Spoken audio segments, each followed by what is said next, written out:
Hello everyone. तो क्या हाल चाल है आप सभी के। उम्मीद करते हैं सब अच्छे से होंगे एंड सबका एग्ज़ाम का तैयारी जो है वो भी अच्छे से चल रहा होगा। तो आज हम लोग इस वीडियो में सोशल साइंस के 30 एमसीक्यू को सॉल्व करने वाले, मतलब 30 एमसीक्यू का हम लोग आज डिस्कशन करेंगे कि आंसर उसका क्या होगा एंड कैसे उसको हम लोग याद रख सकते हैं। ठीक है, तो आज हम लोग 30 क्वेश्चन को यहाँ पे देखने वाले हैं, एमसीक्यू क्वेश्चन को। तो ये क्वेश्चन काफ़ी इम्पॉर्टेंट रहने वाला है आप लोगों के एग्जाम पॉइंट ऑफ व्यू से, क्योंकि ये क्वेश्चन आपके एग्जाम में आ सकते हैं। ठीक है, तो ये एग्जाम में आपके पूछे जाने वाले प्रश्न हैं जो आपको 25 तारीख को देखने को मिल सकता है। तो इसी कारण से ये काफ़ी इम्पॉर्टेंट हो जाता है, क्योंकि यहाँ पे सारे वीवीआई के क्वेश्चन हम लोग आज डिस्कस करेंगे। ठीक है, तो चलते हैं क्वेश्चन पे।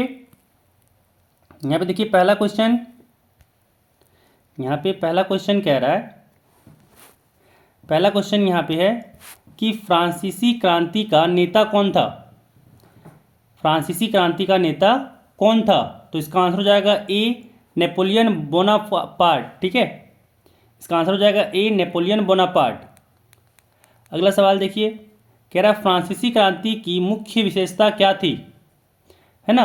तो इसका आंसर हो जाएगा लोकतंत्र का उदय। इतना ध्यान रखिएगा कि जो फ्रांस की क्रांति है ना, इसके बारे में जरूर देख के जाइएगा। इतना ध्यान रखिएगा कि भाई फ्रांस की जो क्रांति है इसके बारे में जरूर देख के आइएगा। इससे आपको एक शॉर्ट क्वेश्चन देखने को मिल सकता है। फ्रांस की क्रांति से एक आपको शॉर्ट क्वेश्चन देखने को मिल सकता है, क्योंकि ये इस बार का हाईलाइटेड टॉपिक है।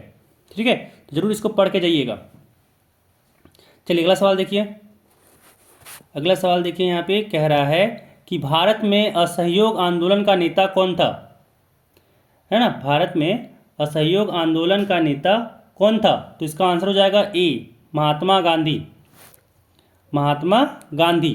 ठीक है, चलिए अगला देखिए, भारतीय राष्ट्रीय कांग्रेस की स्थापना किसने की, है ना।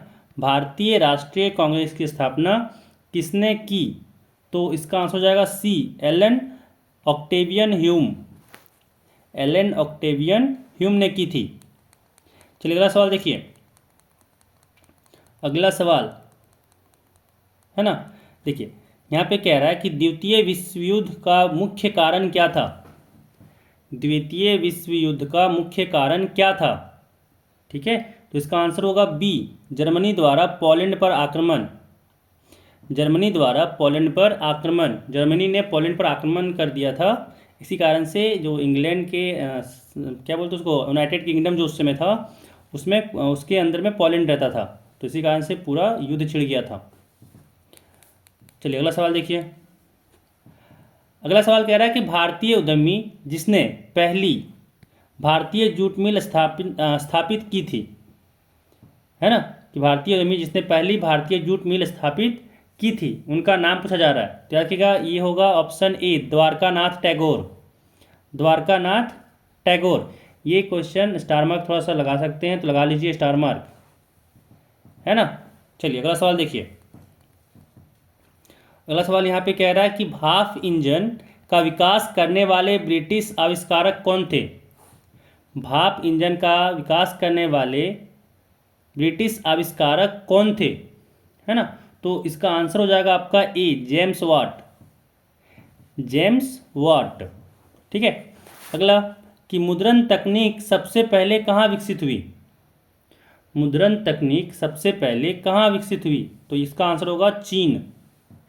ठीक है, अगला सवाल देखिए। अगला सवाल यहाँ पे है कि गीत गोविंद की रचना किसने की थी।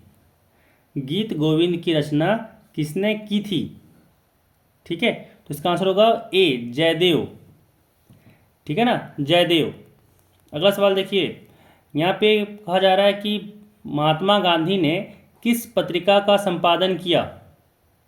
महात्मा गांधी ने किस पत्रिका का संपादन किया? ठीक है, तो इसका आंसर हो जाएगा be young India. Young India, है ना। चलिए अगला देखिए, भारत छोड़ो आंदोलन कब हुआ। भारत छोड़ो आंदोलन कब हुआ? तो याद रखिएगा 1942 को, 1942। अगला, बाघ परियोजना की शुरुआत कब हुई? बाघ परियोजना की शुरुआत कब हुई?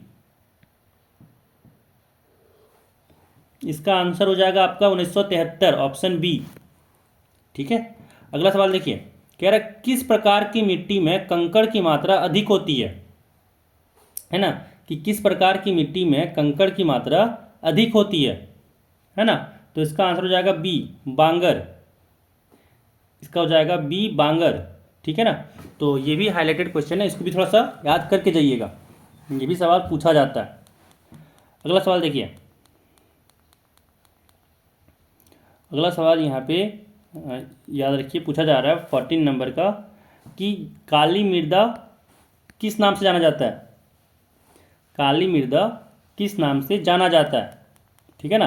तो याद रखिएगा इसका आंसर होगा सी, रेगूर। काली मृदा को हम लोग रेगूर भी कहते हैं। ठीक है। जैसे यहाँ पे देखिए ऑप्शन इंग्लिश में जो दिया हुआ ब्लैक सॉइल है ना, तो ब्लैक सॉइल का हिंदी मतलब तो काली मृदा ही हुआ, समझ में आया। इसको रेगूर भी कहते हैं हिंदी में। चलिए अगला देखिए क्वेश्चन,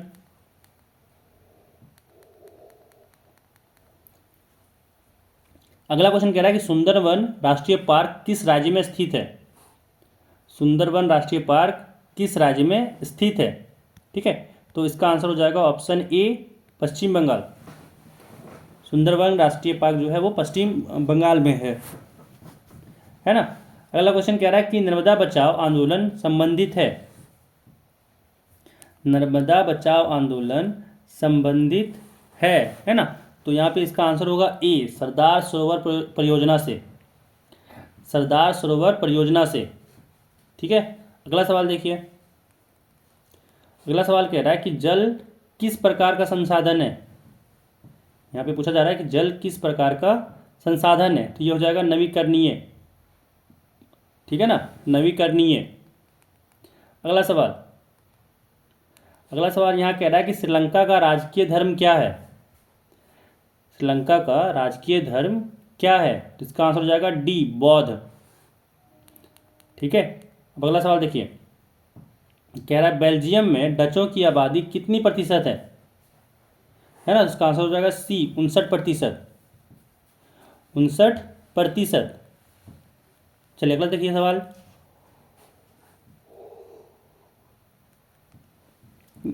अगला सवाल कह रहा है कि निम्नलिखित में से कौन सी शक्ति केवल केंद्र के पास है ना।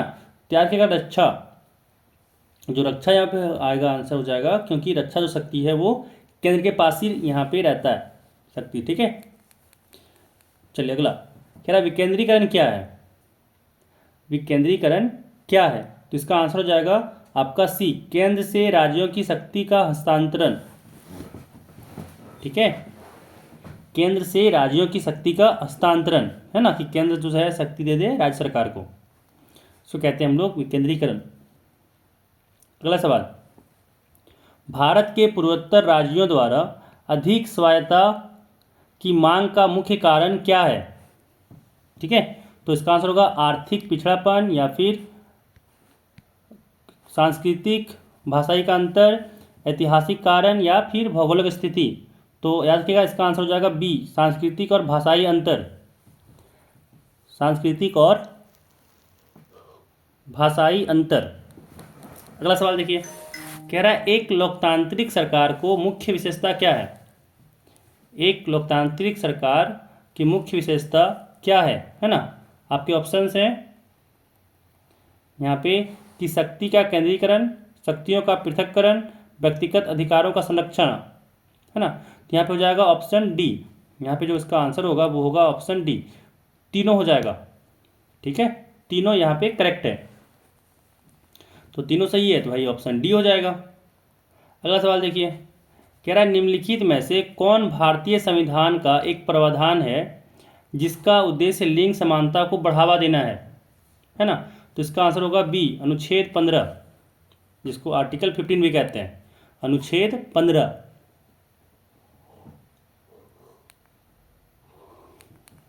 अगला सवाल देखिए, कह रहा है भारत किस प्रकार का राज्य है? भारत किस प्रकार का राज्य है ना।